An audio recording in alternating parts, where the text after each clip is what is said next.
Hey, I'm Jamie and I will be doing a review on Frog and Toad Are Friends by Arnold Lobel.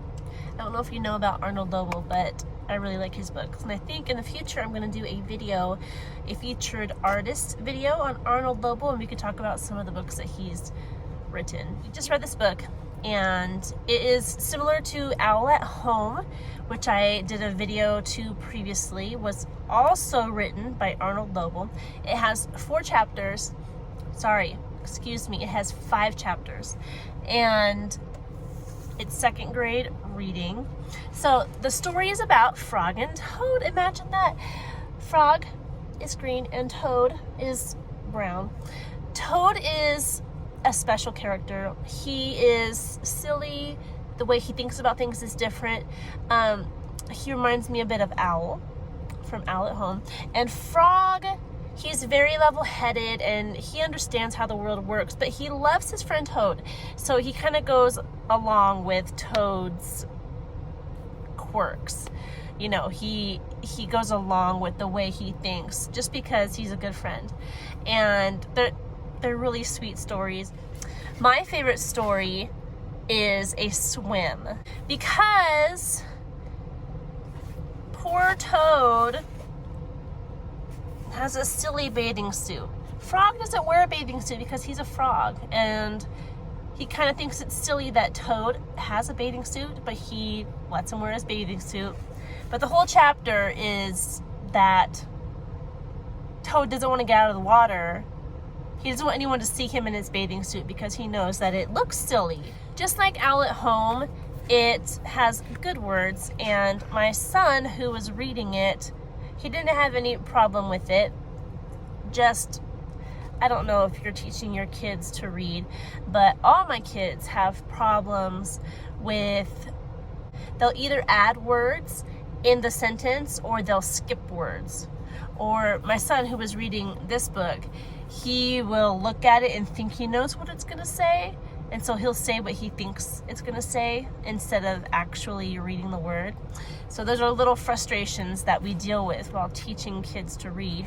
The first chapter is called Spring, and it's about Frog trying to get Toad out of bed.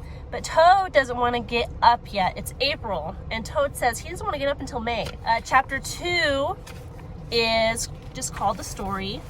Frog is sick in bed, and Toad tries to think of a story to tell him to make him feel better, but poor Toad can't think of a story. He looked out the window, he paced, he tried to stay on his head, and he can't think of a story. A lost button.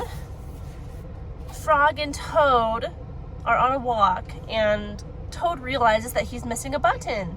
So the entire walk they're looking for his button, and all these different animals keep coming up and showing him various buttons, and it's never his. And the way he finally finds his button is humorous.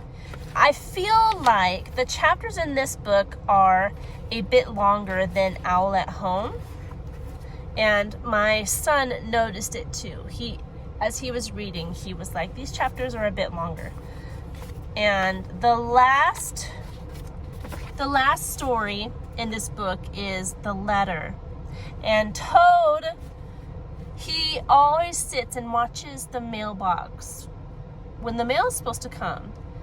Even though he never has received a letter, he still does it, and he thinks it's the most depressing time of the day. And Frog feels sad that Toad never gets a letter,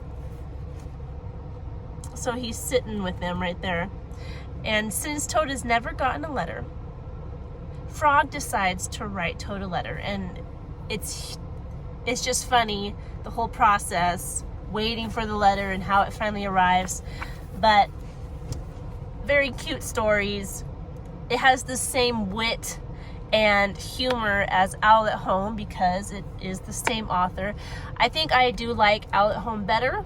I just love Owl at Home. It's my personal favorite of Arnold Lobel books, although I haven't read all of his books yet. So if you do have kids that are in second grade or level 2 readers, highly recommend Arnold Lobel books. All right, I think that's all I have for you today. I hope you're having a good one. I will talk to you soon. Bye. I don't know. That's it. I think later I will do a featured author video. I couldn't think of the word video.